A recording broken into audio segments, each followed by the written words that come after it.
Welcome to Understanding the Bible with Pastor Stephen.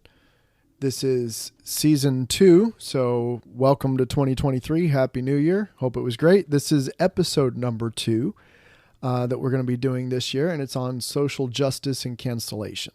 So today's topic is inspired by Jordan Peterson. If you haven't heard of him, he's very controversial, and he's a psychologist. He understands the way human beings think. He's studied for like 35 years the differences between men and women, and he's not scared to say the facts, the data, the statistics, the things that he has found. He's fighting to speak the truth about the way human beings are without necessarily reference to God, and he's being attacked for it. He's being canceled. So this is about people like him in all society throughout all the world that is being canceled for saying things that are true because it doesn't fit the progressive left woke narrative about the world, whether it be climate change or masculinity or genders or politics, guns, taxes, whatever you want to talk about. The craziest thing about all this is that some of these things are so ludicrous, like the man-made global warming, carbon dioxide is warming up the earth, right? Everyone knows plants need carbon dioxide. So on a scientific level, the idea of global warming killing the planet is completely ludicrous and without any sort of factual basis. So it's stupid to say that we shouldn't be emitting carbon dioxide into the atmosphere. Same thing with toxic masculinity. Masculinity is viewed as a bad thing. It's retarded. We need men who are strong and capable and powerful in this world. The people who say these types of things are being canceled. Even if you dare to say that men and women are different, or that there's a weaker sex, that women are generally speaking not as strong as men, that's somehow viewed as a terrible thing. How dare you say it? Let alone mentioning the idea that in a typical family, the mother, father, and children, that the father should be the head of the house. Or even worse yet, if you dare bring up the idea of women being submissive to the husband or disciplining your children, things like that. These are commonplace, everyday things that every society for the entire history of mankind has understood to be true. But when those things are spoken today in the public sphere, people are losing their jobs, getting death threats or attacked in public, or losing their bank accounts, losing their careers. And I think that is why it is so important that I do this series of podcasts. The last one that I did was Andrew Tate. And the reason that I'm doing this is because it is vitally important that believers in Jesus Christ speak truth and stand up and defend what is actually true. Take this clip that I've got of Andrew Tate speaking about guns and gun control and people who are pacifists and saying that they don't believe in violence or having guns. All right, listen to this. Anti-guns, I'm anti-violence. I say, yeah, but your enemies are not anti-violence. So who cares if you're anti-violence? And you're not anti-violence, you're pro-violence, because if someone comes at you violently, you call the police, and the police use violence to protect you. You just like the idea of a 5 or 6 minute delay between the time you need your firearm and the time a firearm turns up. Anti-guns. What he has said there, whether you like guns or not, is logically true. There is no doubt that if you are a pacifist, if you don't like guns, if someone breaks into your home with a gun and begins to kill your family and you have the opportunity, even if you are a pacifist and will not fight yourself, you will call 911. And men with guns will come and do violence on your behalf because you did not have the courage to do the violence yourself. That's true. That is logically true. It doesn't matter if you believe in having guns or the Second Amendment or if you believe in violence or not. He has not stated anything that is a lie in that little clip. So what this means is sometimes that as Christians or as believers, you have an ally in someone who doesn't believe the same as you about God or about your religion. Take Andrew Tate, for instance. I've seen some of his videos. I suspect he may have become a Muslim. He seems inclined to read the Quran and visit people and elevate people of the Muslim faith, but he doesn't really talk about religion so much, so I don't know. I do believe that he used to be an atheist, as far as I can tell from his videos. But when he is right and he speaks out and he gets heat for speaking the truth, it ought not to be only unbelievers who stand up and speak the truth. He is a strong man willing to fight for what he believes is logical and right, and many times what he is saying is, and he is being attacked and canceled, losing his bank accounts, being arrested, all sorts of things happening to him. Why is this happening across the globe?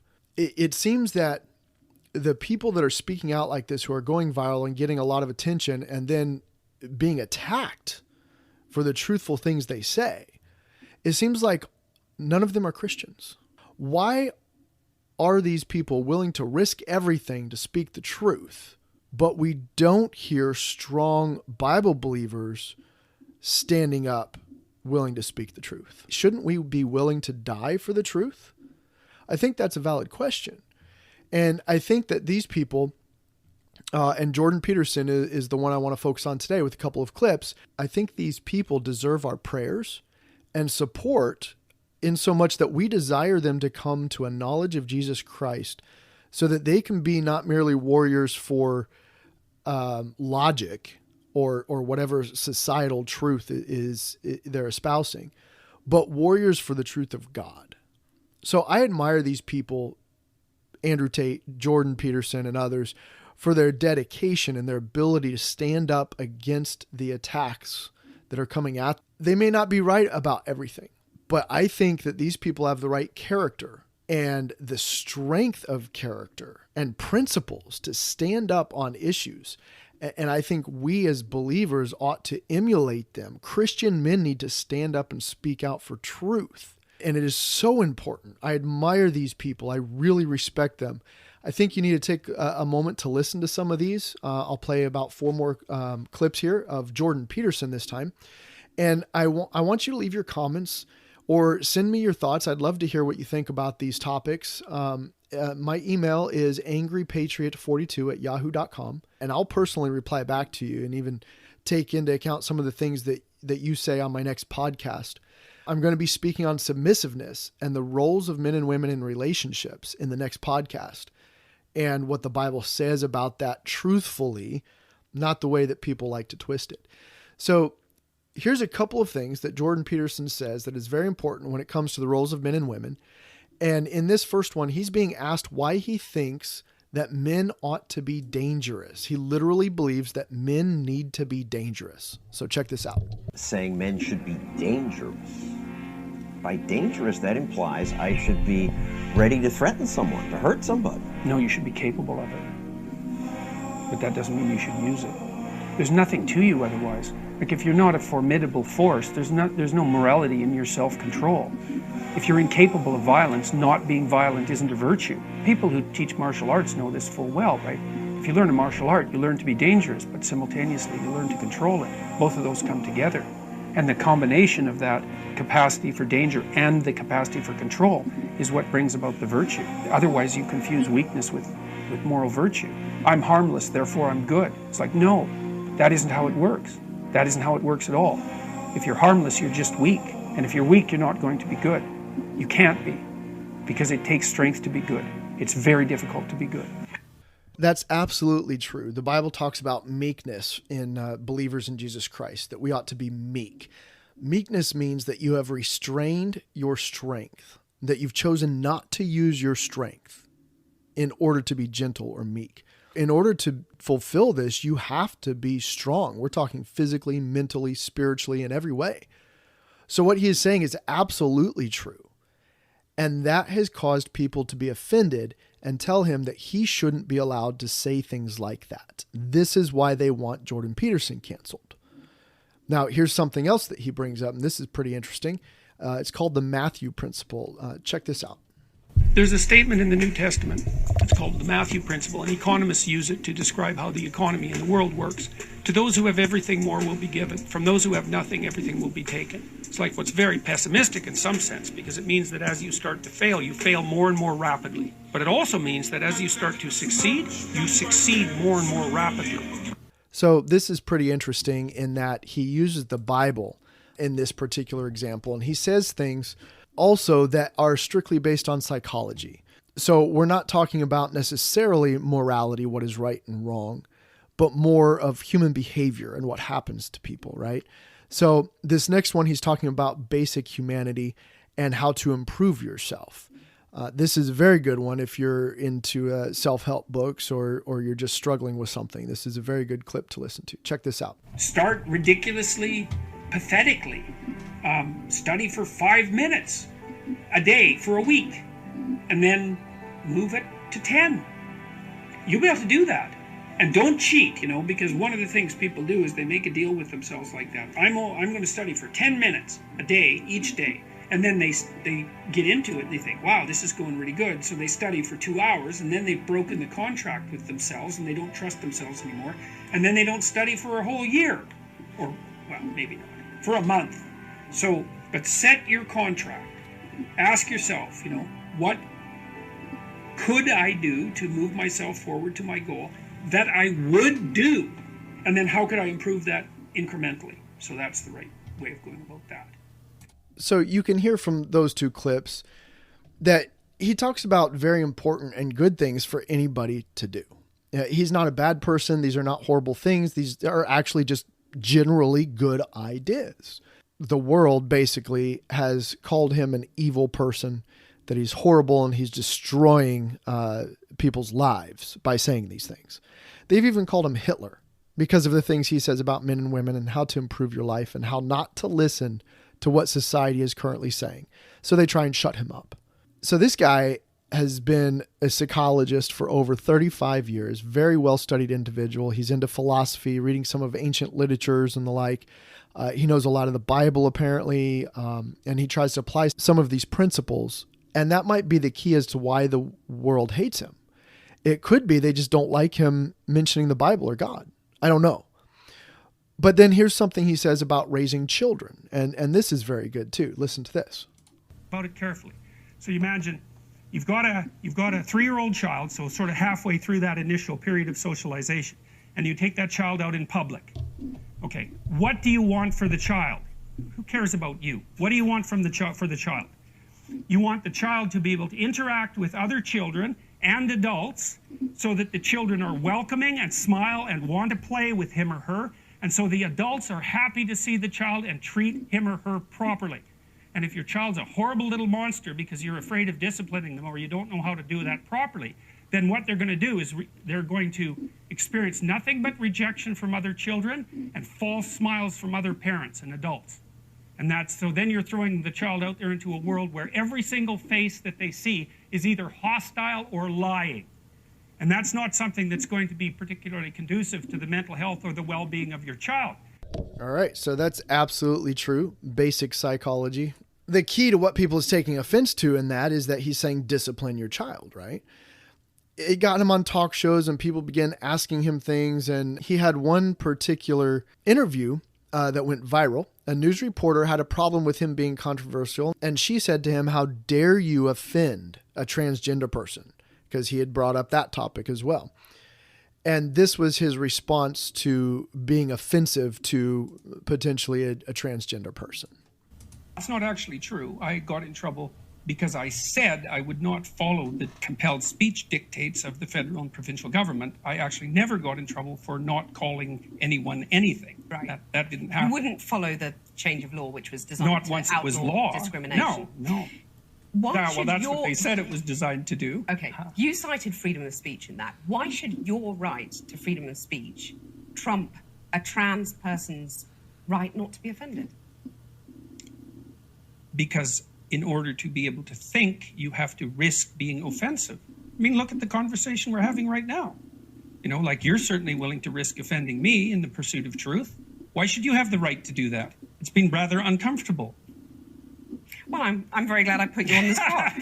Well, I'm very glad that I've exercised my freedom of speech. You get my point. It's like you're doing what you should do, which is digging a bit to see what the hell's going on. So and that is what you should do. But you're exercising your freedom of speech to certainly risk offending me. And that's fine. I think more power to you as far as I'm concerned. So you haven't sat there and I'm just trying to work that out. I mean, Ha, gotcha. You have got me. You have got me. I'm trying to work that through in my head. Yeah. It took a while. It did. Obviously, Jordan Peterson, he has no problem confronting the people with their own hypocrisy, right? And of course, that makes him controversial too. And then people don't like that. So then what happened to him? Well, he's from Canada, and the School of Psychology that grants people licenses to practice has threatened him that if he doesn't change what he says, they will revoke his license. One of the biggest things they said is about his stance on masculinity. The entire School of Psychology up there says that masculinity is evil, and how dare you say it's not? And if you continue to say these things, you will no longer be able to work in Canada. So that's what I mean by being canceled. His livelihood is threatened. His ability to take care of his family is being attacked and threatened if he doesn't bow down and say whatever they tell him to say. This is his response on that, on the masculinity. I am absolutely ashamed to call myself a psychologist in the aftermath of the... Let's just say what it is. What exactly did they say? Well, they said it was guidelines for the treatment of boys and psychological treatment of boys and men. But that isn't what it is. It's a social justice treatise on how you better think if you're a psychologist if you don't want to be pursued. That's exactly what it is. But what they actually said was that traditional masculinity was harmful. And one of the arguments they said made for two reasons. Compromised the mental health of boys and men and presented a social danger. And it's an absolute bloody lie. And here's how you know. It's very straightforward. Biggest risk factor for long-term delinquency, antisocial behavior, and violent criminality. In boys' fatherlessness. That article is it's absolutely scandalous what they've done. They've inverted it's not even wrong. It's anti-truth. It's worse than wrong. And he's right again. So that is the crux of the whole matter. And this is why I'm talking about it. He points out the fact that what they are telling him to do is not merely a School of Psychology's wrong idea that they've somehow inadvertently gone down the wrong path. His words were, no, this is absolutely worse than that. It is anti-truth. They didn't just make a mistake. They're deliberately on the wrong side. So I spoke on this on spiritual warfare when I did the episode on the belt of truth. That's episode 38 in season 1. You might want to go back and listen to that. But what I'm talking about is the idea that Christians, believers in Jesus Christ, ought to follow God and the Bible, and we need to be right.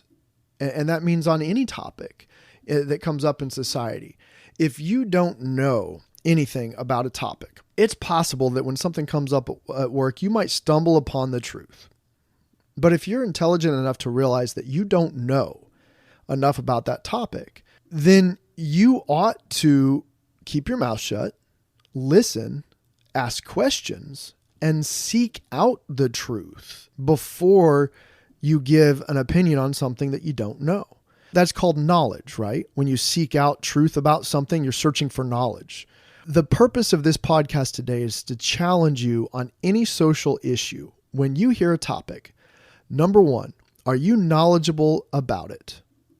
Number 2, if you are knowledgeable, do you have wisdom about the topic? That means, are you using the knowledge the right way, both logically and morally? For example, if 2 + 2 = 4 and I have that knowledge, if I use it in the right way, I can educate someone on how to be a good cashier or how to become a tax specialist or any a number of careers that uses math. If I'm knowledgeable, I can use that logically and help people. That would be a wise way, logically, right? The other part of wisdom is the morals. Is it right or wrong, or good versus evil? If I take my knowledge of math and I use it to help people, maybe I became a banker, which I've done in the past, and I help people with their finances, that would be a morally good thing to do if I'm actually helping them, right? However, if I work for a company like I used to that did not morally care about anybody and their only goal is to open accounts, whether or not the people lose money, then I could use my knowledge of math to show certain figures and to confuse people and to misstate things and deliberately skew numbers so that they think they need to do something that will make me money and open up new accounts. And it's not actually beneficial to them. And in fact, it may cause them to get fees and such down the road. So then I have not used my knowledge about math in a good way, morally good. Therefore, I was not wise with my knowledge. All right. So that's the second thing, is you need to be wise with the knowledge that you have, logically and morally. Then that will open the doors spiritually for people who respect you, who want your opinions, to approach you and ask questions when they are seeking truth in their life. If you're not a wise person, it's very unlikely that you will have many people in your life who come up to you and ask you for advice. But the people who are wise, these people who are standing up, like Jordan Peterson and Andrew Tate, and I'm sure there are thousands of others. I mean, I myself have a lifetime ban on Twitter and Facebook.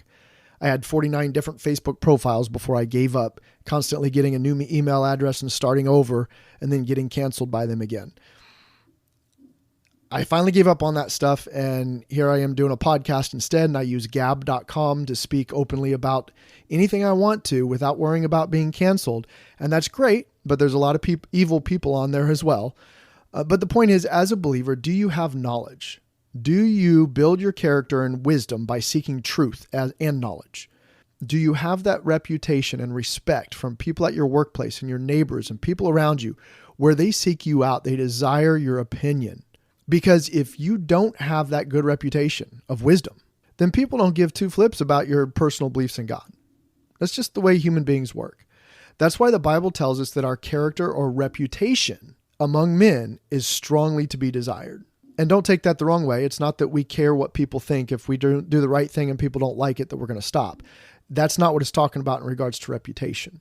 I care what people think about my character, that I have a good report among men, doing the right thing so that they respect my opinion and come talk to me, and opens doors to share with them about Jesus Christ and the Bible and God. We should support people who are truthful, whether they're believers yet or not, and we should pray for them. We need to seek understanding and wisdom. We need to search out the truth about a topic, social issue, whatever, before we speak on it, so that we can have that good character and that good reputation among men, so that we can share our faith with them in the future. So here's a couple Bible verses on wisdom. Proverbs is full of it. You'll find a lot if you just read the book of Proverbs. But chapter 15, verse 14 says, "The heart of him that hath understanding seeketh knowledge, but the mouth of fools feedeth on foolishness." You actively search for knowledge if you are a wise person. And here's a really cool one. And I actually take this from Solomon, the wisest man in the world. If you read the story of King Solomon in the Old Testament and how he became wise, it's very cool. But James 1:5 says, "If any of you lack wisdom, let him ask of God that giveth to all men liberally and upbraideth not, and it shall be given him." Pray. Talk to God. You can gain wisdom just by praying and reading the Bible. Now, when it comes to truth, again, tons of verses, so I'm just going to read a couple of them real quick. Ephesians 4:25, "Wherefore, putting away lying, speak every man truth with his neighbor." Matthew 5:37, "But let your communication be yes for yes, no for no. For whatsoever is more than these cometh of evil." So speak truthfully, right? Mean what you say. 2 Timothy 2:15, "Study," there it is again, "to show thyself approved unto God, a workman that needeth not be ashamed, rightly dividing the word of truth." John 14:6, "Jesus saith unto him, I am the way, the truth, and the life. No man cometh unto the Father but by me." Truth in a believer's life is vitally important, and we need to defend it. We need to stand up for truth, and that means you need to be knowledgeable. I wish that every believer across America would stand up and have a social media platform like these guys, because if we did that and we stood up for the truth, it would be amplified in an amazing way so that the whole world would hear truthful things all the time about everything. Unfortunately, we don't. We're actually censored. We're cut off. We're canceled. I just wish that more people would be willing to stand up and take the attacks from the world just for the simple, truthful things in society. Because our society has become a clown world where up is down and down is up and right is wrong and wrong is right. It's insane what they've done with everything, with gender politics and men versus women and killing babies. And even in Canada now, they have entire industries on putting yourself to death, committing suicide. And then their health department actually recommends suicide for certain people. It's disgusting. Our entire government is run by clowns, the transgenders, gays, whatever you want to call them, who literally dress up as women and put on lipstick and call themselves women. But why aren't women up in arms over that, about men taking over their roles? I mean, there's so many strange things going on in this world that we are lambasted with every day, and we're told we have to accept it as normal, and it's not. So I say that you need to stand up, you need to fight back, speak out, pray for the people who are being canceled just for speaking truth. Read Ephesians chapter 6. We are in a spiritual war, and you need to stand up and fight. And I encourage you to do so. Email me if you need some Bible verses on anything. Again, angrypatriot42@yahoo.com. I'd love to hear from you guys. Thank you for listening. Until next time, God bless you.